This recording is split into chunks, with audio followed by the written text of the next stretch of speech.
We are actually ahead of time, so apologies to all those that won't be here on time like we are.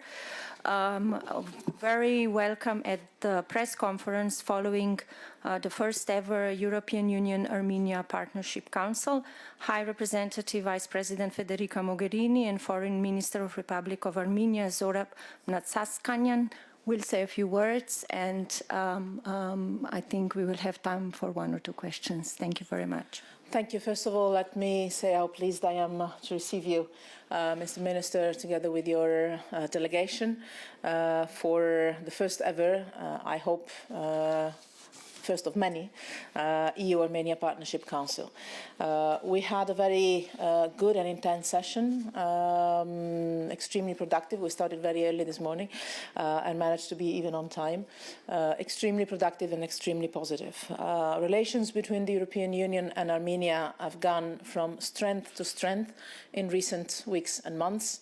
The most visible illustration of this is our new bilateral agreement, the Comprehensive and Enhanced Partnership Agreement. And I saw and heard from the Minister today a very strong commitment to further implement the agreement, which was ratified, I would like to stress this, unanimously in the Armenian Parliament and has been provisionally applied now since the 1st of June. The EU-Armenia Comprehensive and Enhanced Partnership Agreement is an ambitious agreement that can play a very important role, in particular in bringing benefits to Armenian citizens, but also to the European Union citizens. Through approximation with EU rules and standards, this will help attract EU investments to Armenia, stimulate trade with the European Union, and develop a modernized infrastructure. Now coming to our Partnership Council, obviously we discussed all of this, the state of play and the way forward for the implementation of the agreement. We addressed a range of different topics. First of all, we agreed on the importance of combating corruption. The Minister stated a very strong new government's clear commitment to this that I appreciate, and the concrete action that is already taken in this field by the government. More broadly, on reform, I was glad to hear about the government determination and very ambitious agenda with a focus on public administration and on the judiciary, which is an agenda that has our full support, and I assured the Minister on the EU intention and readiness to accompany this process every single step of the journey. The European Union is ready to continue supporting Armenia's reform process across a range of issues, including not only fight against corruption or the reform of public administration and the judiciary, as I mentioned, but also the related and interconnected issues of economic development and business environment, as well as the promotion of human rights and measures to restore trust in elections. With this in mind, the European Union has earmarked more than 160 million euros in financial assistance for Armenia for the years 2017-2021. Upcoming visits of our teams, European Union teams, to Armenia will discuss now how the European Union can support the reforms in the country. The partnership priorities that we signed last February guide the provision of EU financial assistance for Armenia over the coming years. We focus today, and we want our work, our common work, first and foremost to bring tangible benefits for the citizens of the country and also for the European Union citizens. Let me also commend Armenia for the positive contribution it gives to our Eastern Partnership, and also the positive role played by the country at the last summit of the Eastern Partnership, but now and in the months to come on the implementation of the decisions we took during the summer summit. Our common commitment is to advance cooperation based on the 20 deliverables for 2020 that we defined together. They will shape our common work for the next couple of years. The implementation of the 20 deliverables depends ultimately on the reform work of the partner countries across the different areas of good governance and market economy, but the European Union is fully determined to accompany this process with all our instruments. We also discussed in our restricted session this morning other issues that are less related to the reform agenda. We discussed, obviously, the need to get to a peaceful resolution for the Nagorno-Karabakh conflict that we see as a conflict that needs an early political settlement. We continue to fully support the mediation efforts and proposals of the OSCE Minsk Group co-chairs, and we will continue to accompany the process with all our determination. We also discussed a number of regional issues. On Turkey, the European Union supports the normalization of relations between Armenia and Turkey, and we encourage both sides to continue to engage in this process without preconditions. We also discussed the implementation of the nuclear agreement with Iran. I was pleased to hear the minister's support to our work to preserve the nuclear deal with Iran, and we discussed ways to work together in that direction. We also addressed the situation in Syria that is of high concern for both of us, and I would like here to recognize and commend the hospitality and the protection that Armenia is giving to Syrian refugees that we also support financially. For the future, from what I've seen today, but I had no doubt, I have high hopes that the European Union-Armenia relations will make even greater progress in a spirit of partnership. That is the word we use to name our meetings and our agreement today. So we will work very closely together to ensure a successful implementation of our new agreement. And I was really pleased, Mr. Minister, to hear from you the determination of your government on the reform agenda, on the European Union partnership, on the partnership with the European Union, and on the perspective of working even more closely together in the months and years to come. So thank you very much for your presence here together with your delegation, and looking forward to continue the journey together. Minister Martsakian. Thank you very much. Thank you, Vice President, Representative Mogherini, for the very warm welcome. This is indeed a very symbolic, important time in our relations, in that we have gathered for the first Partnership Council after the signing of the comprehensive and enhanced partnership agreement, and it is also happening at a time when which follows the important developments in Armenia. Indeed, we have reconfirmed and emphasized the important mandate, the fundamental mandate that the government has from the people, from the public of Armenia, to strengthen the principles of constitutional order, rule of law, democratic principles, promotion and protection of rights, for fairness and equal opportunities in every activity, economic, social and other activity in the country, and the government is absolutely determined and very forceful to take this mandate forward and to deliver on the expectations of the public and to deliver on the mandate that the government firmly has for this purpose. And I also thank you very much for the support of the European Union, of the support and the readiness to work with us in promoting this agenda. You have been an important partner for Armenia on these matters, and we expect to take this further and to manifest it in support and assistance from the European Union. Our discussions today have focused, obviously, as the first EU-Armenia comprehensive, as the first Partnership Council has been taking place following the activation of the provisional application of the agreement. We focused on the implementation of the agreement. It is, for us, it's a landmark agreement in that it is not only the foundation of our relations, the legal foundations, but it's also a very important instrument for Armenia to advance its reforms, and also an expression of partnership based on the system of values that we share.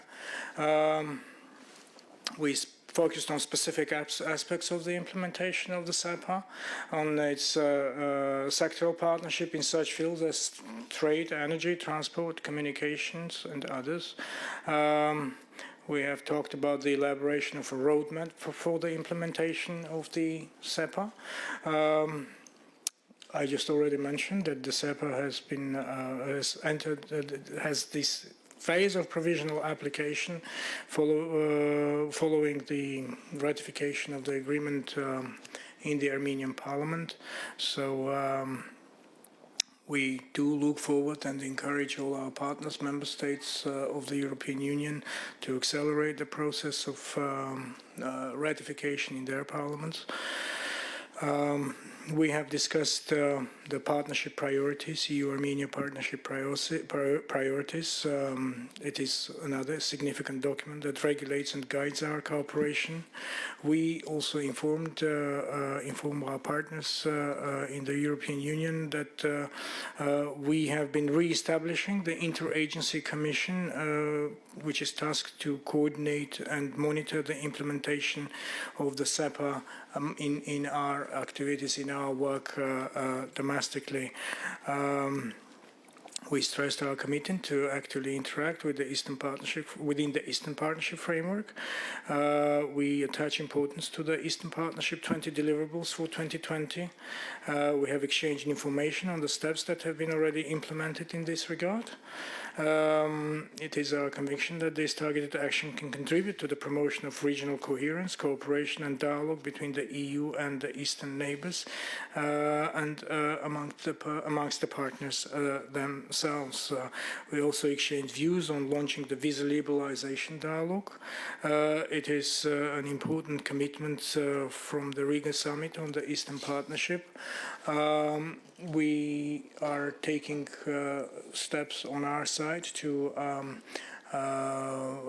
we have been consistently taking our action and making steps towards the successful implementation of the visa facilitation and readmission agreement, and we are looking forward to move on with this agenda, and we insist to be judged on our own merit. And we also emphasize that visa liberalization is important in many ways, not least and perhaps mostly in that it will promote the people-to-people contact, promote more interaction amongst our public, and that is a very, very good way of fundamentally strengthening the relations we have with the European Union. We also, of course, we exchanged views on various issues on our international agenda, and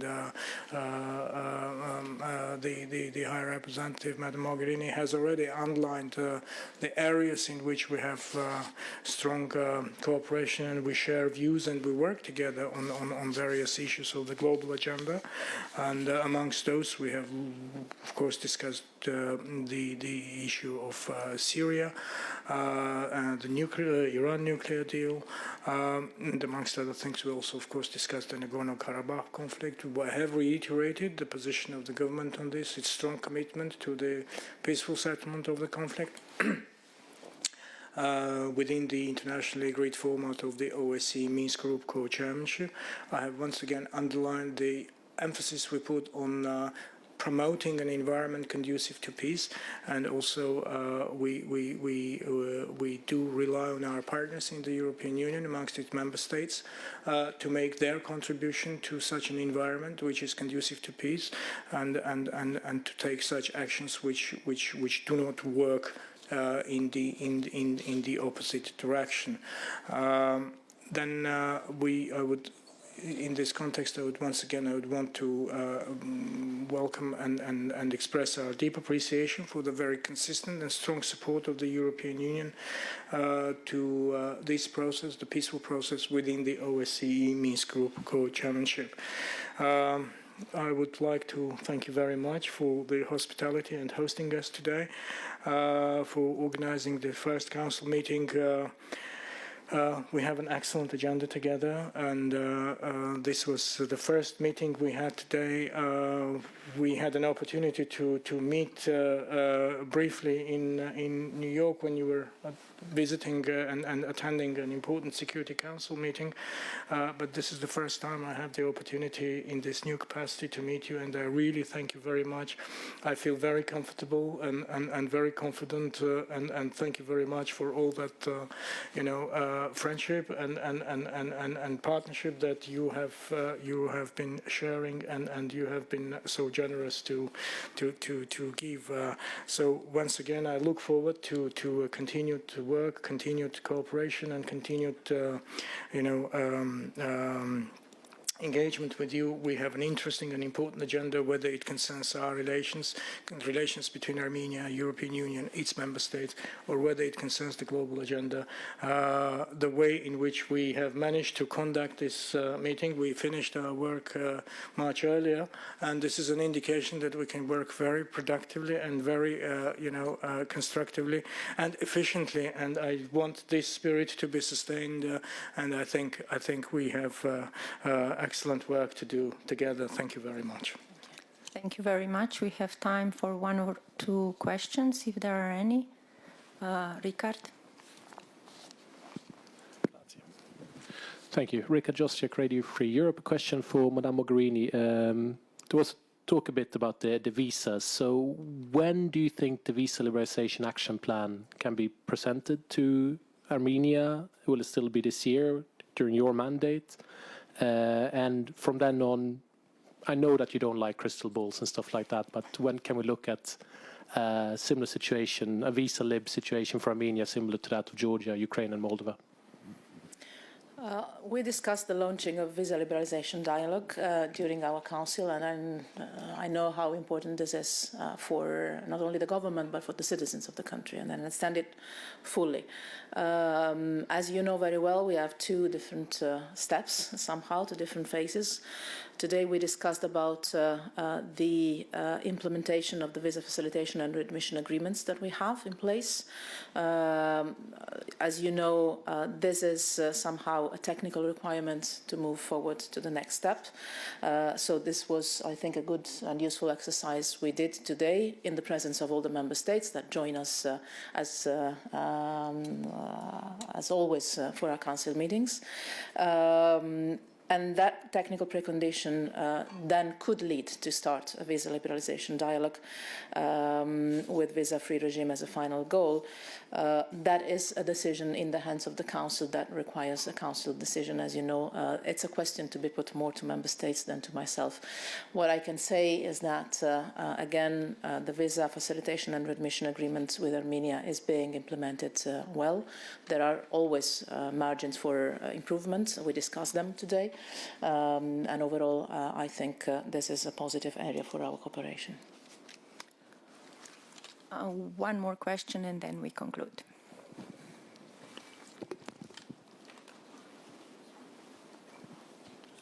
Hi, my name is Ben from Political Europe.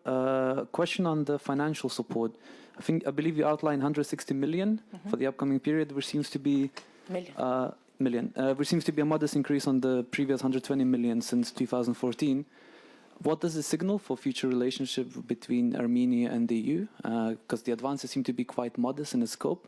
And does it signal a potential status quo for the near future? Thank you. No, I would say that the amount of money we earmark for this period is a significant one. We discussed that today with a certain satisfaction, I think, on both sides. We have an intense agenda, and this agenda needs the adequate financial resources to be allocated to support the work that is underway and that we expect to continue. And let me also stress that this money obviously is for the current period, but also that, as you might have noticed, we presented together with Commissioner Hahn, but also Commissioner Stylianides and Commissioner Mimica, the Commission proposals for the next MFF, where we allocate more resources overall for our external action, with a priority on our neighbourhood, and that includes definitely our eastern partners. So I would expect that the financial focus the Union will have will not only be kept, but also increase in the future. That's my hope and expectation. Then future decisions will be in future hands. Thank you very much. Before I conclude, just to let you know that there is also a joint press statement available already online and in paper. Thank you very much for coming. Thank you so much. It was very nice words. It's true that we met in New York. Yeah.